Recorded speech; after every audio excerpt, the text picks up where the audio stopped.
This is CBS 4 News This Morning. Good morning, everyone. I'm Stacey Ciari in for Lee Davalos. It is 8:55, Tuesday, July 4th, 2000. We asked those getting out today what they thought. Pilot says if it wasn't for this soft patch of sand here, he probably would have landed smoothly. I can tell you just by picking up a W-2 form, $2,333. That's how much one person made working at a restaurant. Police got a call that 2 men wanted for 3 homicides were on the busy Santa Monica Pier, a huge tourist spot.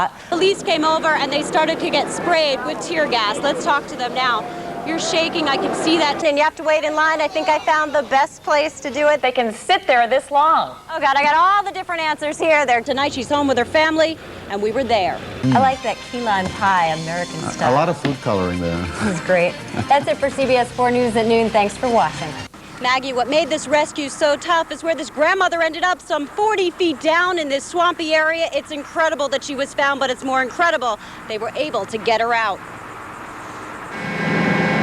You know, I see a lady down the side moving. And I seen all the mangroves pushed down. So I looked over the side and seen the car. I was standing right here. Hanging off his father's truck like this, picking up debris off the shoulder of 595 eastbound, 15-year-old Justin Vanelli first spotted the mashed down trees below this bridge. What Vanelli saw was the silver Toyota Corolla on its side police had spent 3 days searching for.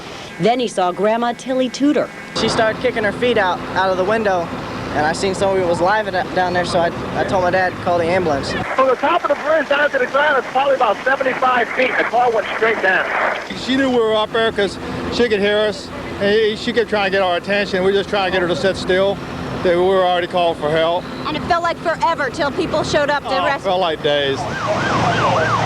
But rescue crews showed up in force. This was no easy task. 83-year-old Pembroke Pines Tilly Tudor, missing for 3 days, was believed to be pinned inside the vehicle, smashed some 40 feet down in a swampland surrounded by thick mangroves.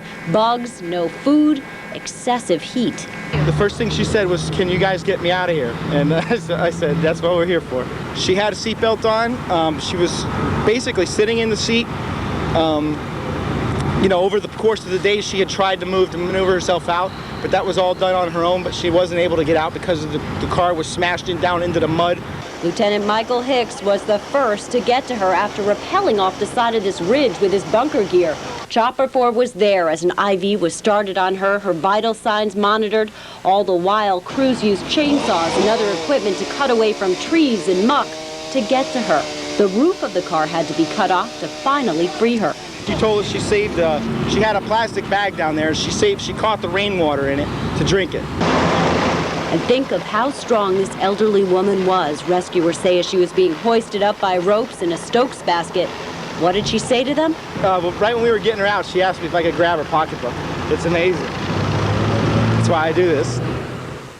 And all this effort took crews about an hour to free her and to bring her back up. They tell us this is one of the toughest challenges they've ever faced. We're live in Davie. Stacey Ciari, CBS 4 News. That is incredible.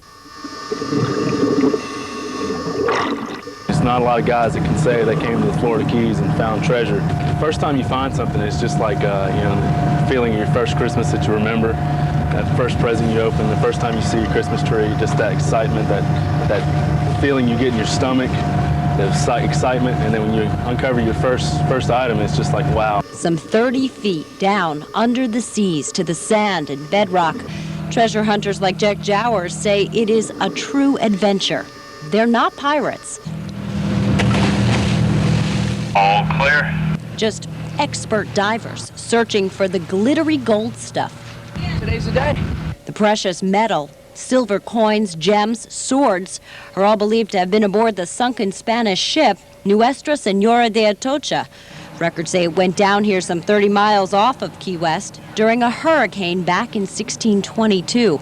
And on this day, as our own CBS 4 News videographer Kirk Calhoun dived down with them, the treasure hunters say they actually found some of the fortune, thousands of dollars worth. This is the nugget we found this morning.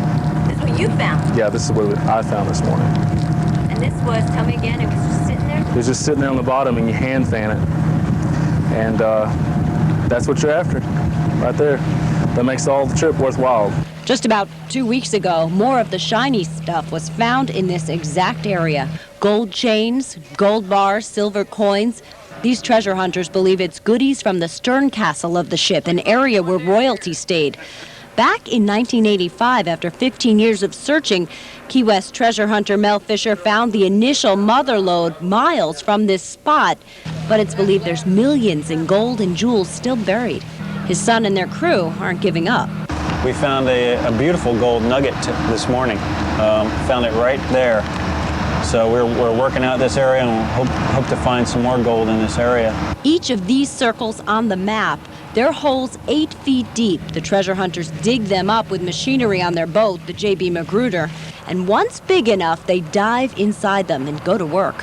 Now when you're down underwater, crews tell us it is the buzzing of this metal detector that you count on.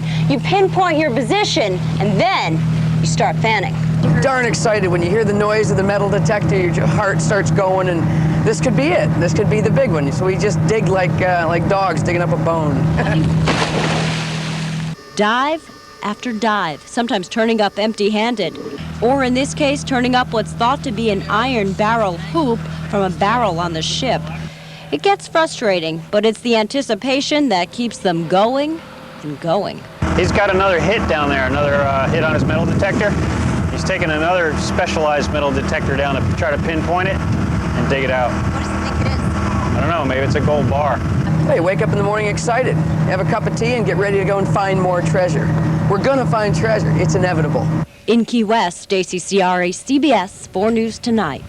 Stacy. Jennifer, this was a surprise even to Gilda Oliveros. Just around 6 tonight, she learned she was free, out on bond. Tonight, she's home with her family, and we were there.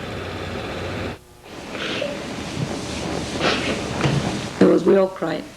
It was something that we wanted so much, and we didn't think it was going to happen. After so many days, you lose hope, and you think it's never going to come true. For a mom, it can't get more emotional than this. CBS 4 News captures exclusively an Oliveros family reunion. Unexpected. Jezebel Oliveros finally gets to touch and hug her mom, former mayor of Hialeah Gardens. I used to wake up every morning feeling sick, just knowing, because you wake up and you realize, oh, she's still in there. And you don't know when she's coming out, and it's one letdown after another, and finally we have a positive thing that happened for us. Gilda Oliveros has just been let out of prison after 29 days. It was quite a surprise to her, too. She's out on bond, an appeals court overturning the decision to deny her bond. It was set at $100,000. I get to hear the joyous. Her other daughter, Jessie, rubs Neosporin on Gilda's prison bed sores. She says that's not the only thing she won't miss while she's out of jail. I just wanted to take a shower and see my bed, and then a glass of the cold chocolate milk. And hug the toilet, right? And hug the toilet. While the family celebrates the first of what they hope will be more victories, this former mayor, known to be the first Hispanic female mayor in the U.S., will get things in order and try to find a job. A humbling experience? Oh, that don't matter. I just want a job. I don't care what. I know how to do a lot of things, so. They looked at our motion and they looked at Gilda's history, and clearly the judges of the Court of Appeals made a determination based upon their review of Gilda's history that she's not a threat to the community. Well, sentencing for Oliveros will be August 30th.